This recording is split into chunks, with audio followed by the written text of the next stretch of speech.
Good morning student. आज हम RO का लेसन 13 काले मेघा पानी दे पाठ की व्याख्या समझेंगे। लेखक हैं धर्मवीर भारती। सबसे पहले लेखक धर्मवीर भारती जी का जीवन परिचय पढ़ लेते हैं।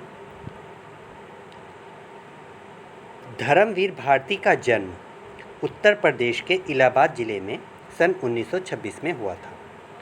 इनके बचपन का कुछ समय आजमगढ़ व मऊ नाथ भंजन में बीता। इनके पिता की मृत्यु के बाद परिवार को भयानक आर्थिक संकट से गुजरना पड़ा।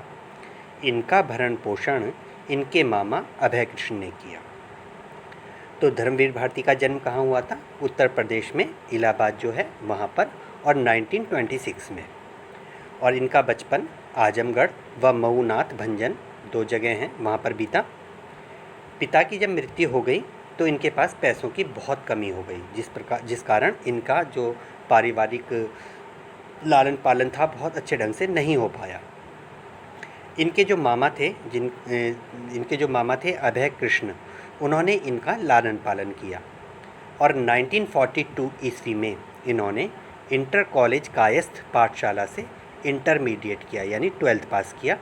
और 1943 ईस्वी में इन्होंने प्रयाग विश्वविद्यालय से बीए पास की तथा 1947 में इन्होंने एमए पास किया हिंदी भाषा में। उसके बाद इन्होंने डॉक्टर धीरेन्द्र वर्मा के निर्देशन में सिद्ध साहित्य पर शोध कार्य किया। इन्होंने अभ्युदय व संगम पत्र में कार्य किया। जैसे समाचार पत्र छपते ना, इसी तरीके से पत्र थे अभ्युदय और संगम। बाद में ये प्रयाग विश्वविद्यालय के हिंदी विभाग में प्राध्यापक के पद पर कार्य करने लगे। बाद में ये अध्यापक बन गए प्रयाग विश्वविद्यालय में। और 1960 ईस्वी में 1960 ईस्वी में इन्होंने नौकरी छोड़ दी और धर्मयुग पत्रिका का संपादन किया। एक पत्रिका निकलती थी उस समय धर्मयुग के नाम से, उसका उन्होंने संपादन करना प्रारंभ किया। दूसरा सप्तक में इनका स्थान विशिष्ट था। एक कवियों की जो है संस्था बनी हुई थी दूसरा सप्तक नाम से, उसमें इनको विशिष्ट स्थान प्राप्त था। इन्होंने कवि, उपन्यासकार, कहानीकार, पत्रकार तथा आलोचक के रूप में हिंदी जगत को अमूल्य रचनाएं दी।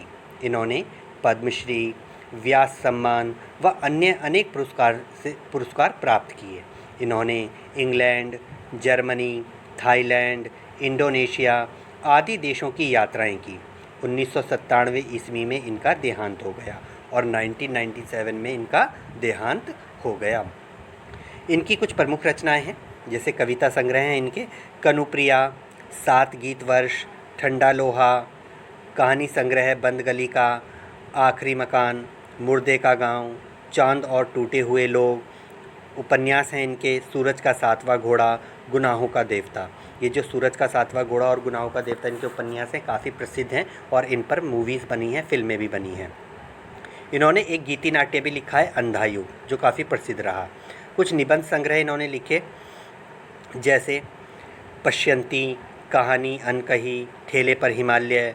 कुछ आलोचनात्मक ग्रंथ भी लिखे, प्रगतिवाद, एक समीक्षा, मानव मूल्य और नैतिकता।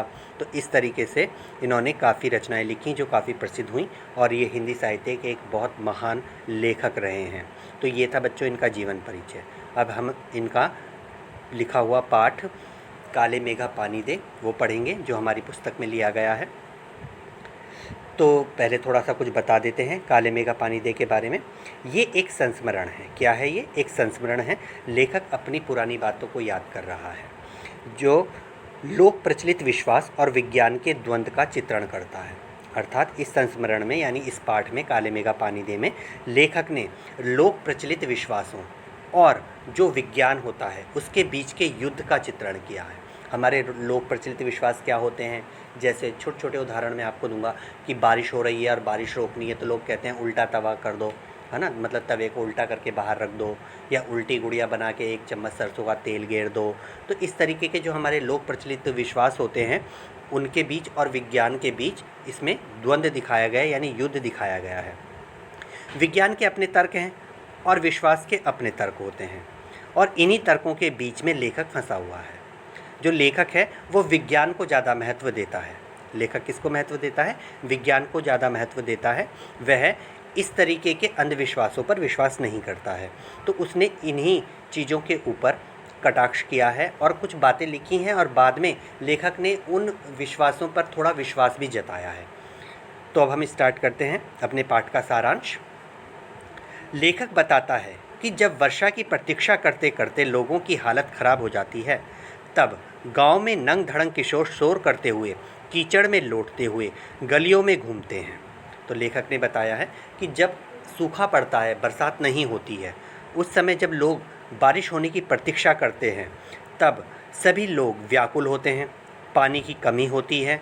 तब ऐसे में गांव के कुछ किशोर जिनकी आयु 12 से 14-15 साल तक की होती है, वो नंग धड़ंग होकर, सिर्फ अब यानी नंग धड़ंग का मतलब पूरे शरीर पर सिर्फ एक लंगोटी पहन करके कीचड़ में लौटते हुए गली गली घूमते हैं।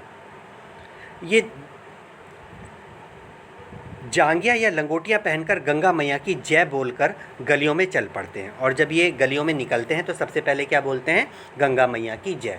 गंगा मैया की जय क्यों बोलते हैं?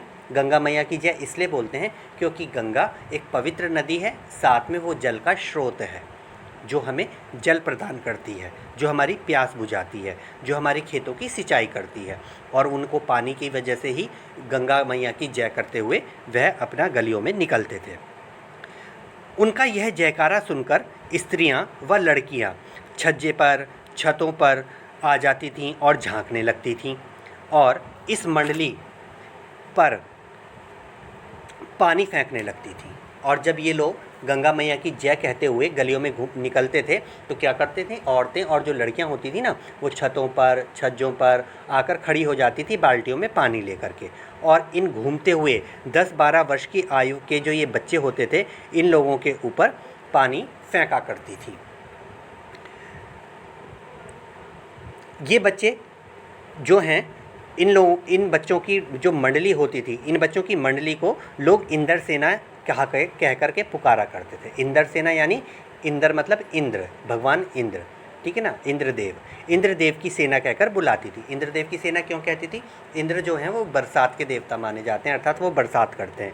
आपको याद होगा कि इंद्र ने ही ब्रज में भारी वर्षा की थी जब श्री कृष्ण ने गोवर्धन पर्वत उंगली पर उठाकर पूरे ब्रज के लोगों को उसके नीचे बुला करके उनकी सुरक्षा की थी। तो इंद्र को क्या माना जाता है? वर्षा का देवता माना जाता है। तो इस सेना को भी इंद्र की सेना कहा जाता था, यानी इस बच्चों की मंडली को इंद्र की सेना कहा जाता था कि ये पानी लेने आई है। लेकिन लेखक इसे मेंढक मंडली कहता था। लेखक क्या कहता था? मेंढक मंडली। लेखक मेंढक मंडली क्यों कहता था? क्योंकि ये बच्चे नंग धड़ंग होकर के कीचड़ में लिपटे रहते थे। कीचड़ में कैसे लिपटते थे? क्यों जब लड़कियां और औरतें इनके ऊपर पानी फेंकती थीं तो वो पानी कच्ची धरती पर भी गिरता था। तो ये लोग क्या करते थे? उस कच्ची धरती की में लोट मचाते थे, उस मिट्टी में लोट लेते थे, गीली मिट्टी में, तो वो सारी गीली मिट्टी इनके बदन पर चिपक जाती थी। तो इसलिए लेखक इनको मेंढक मंडली कहा करता था। ये बच्चे अक्सर पुकार लगाते हुए घूमते थे, काले मेघा पानी दे गुड़धानी दे, गगरी फूटी बैल पियासा, काले मेघा पानी दे। तो इस प्रकार की तुकबंदी करते हुए निकलते थे। तो जो पानी के साथ यानी काले मेघा पानी दे, तो वो कह रहे हैं कि हे काले काले बादलों पानी दो और गुड़धानी दो। तो काले बादलों के साथ गुड़धानी की बात क्यों की गई है? काले पानी के साथ गुड़धानी की बात इसलिए की गई है क्योंकि जब पानी बरसेगा तो फसल होगी, जब फसल होगी तो गन्ना होगा, धान होगा, और गन्ने और धान को मिला करके एक खाद्य पदार्थ बनाया जाता है जिसे गुड़धानी कहते हैं। तो इसीलिए वो कहते थे कि हे काले मेघा तू हमें पानी दे, फिर हमें गुड़धानी भी खाने के लिए मिलेगी। आगे वो कहते थे गगरी फूटी बैल पियासा, काले मेघा पानी दे। तो गगरी फूटी बैल पियासा से क्या मतलब है? देखो, जो जानवर होते हैं यानी बैल होते हैं, उनका किसान जीवन में बहुत महत्वपूर्ण स्थान होता है क्योंकि उन बैलों के माध्यम से हल जोता जाता है। और जब हल जोता जाता है खेतों में, तब खेतों में फसल बोई जाती है। और अब पानी की कमी है, और उस पानी की कमी के कारण क्या है? बैल भी प्यासे रह गए हैं, फसल नहीं हो रही है उनके लिए, बैलों के लिए बरसीम नहीं हो रही है, यानी घास नहीं हो रही है, वो घास नहीं खा पा रहे हैं। तो बैल क्या हो गए हैं? कमज़ोर हो गए हैं। इसलिए वो कहते हैं कि गगरी फूट चुकी है, अर्थात पानी नहीं रहा है, हमारे बैल प्यासे हैं, कमज़ोर हो गए हैं, हे काले काले बादलों हम पर पानी की बरसात करो। आगे लेखक ने लिखा है, जब यह मंडली किसी घर के सामने रुककर पानी की पुकार लगाती थी तो घरों में सहेज कर रखे पानी से इन बच्चों को सर से पैर तक तर कर दिया जाता था। ये भीगे बदन मिट्टी में लोट लगाते तथा कीचड़ में लथपथ हो जाते। यह वह समय होता था जब वह हर जगह लोग गर्मी में भुनकर त्राही त्राही करने लगते थे, कुएं सूखने लगते थे, नलों में बहुत पानी कम आता था, खेतों की मिट्टी पपड़ी पड़कर फटने लगती थी, लू के कारण व्यक्ति बेहोश होने लगते थे, पशु पानी की कमी से मरने लगते थे, लेकिन बारिश का कहीं नामो निशान नहीं होता था। जब पूजा पाठ आदि विफल हो जाती थी तो इंद्र सेना अंतिम उपाय के तौर पर निकलती थी और इंद्र देवता से पानी की मांग करती थी। लेखक को यह समझ नहीं आता था कि पानी की कमी के बावजूद, पानी के नामो निशान के बावजूद जब पूजा पाठ आदि विफल हो जाती तो लोग इन लोगों पर इतनी मुश्किल से लाया हुआ पानी क्यों फेंकते थे। और लेखक इसे अंधविश्वास मानता था और उसका मानना था इस प्रकार के अंधविश्वासों से देश को बहुत नुकसान होता है। अगर यह सेना इंद्र की है तो वह खुद अपने लिए पानी क्यों नहीं मांग लेती। ऐसे पाखंडों के कारण हम अंग्रेज़ों से पिछड़ गए तथा उनके गुलाम बन गए। तो लेखक ने क्या बताया कि जब पानी की कमी हो जाती थी तब लोग इन लोगों के ऊपर पानी फेंका करते थे और जहाँ वो इतनी मुश्किल से पानी इकट्ठा करके लाते थे और इस इंद्र सेना पर वो बाल्टी भर भर के पानी फेंक देते थे। तो कहता था लेखक कि ये अंधविश्वास है, पानी की बर्बादी है। जब सारी धरती सूखी है, लोग पानी के लिए परेशान हैं, तो इन इंद्र सेना के ऊपर बाल्टी भर भर के पानी फेंकने की क्या ज़रूरत है।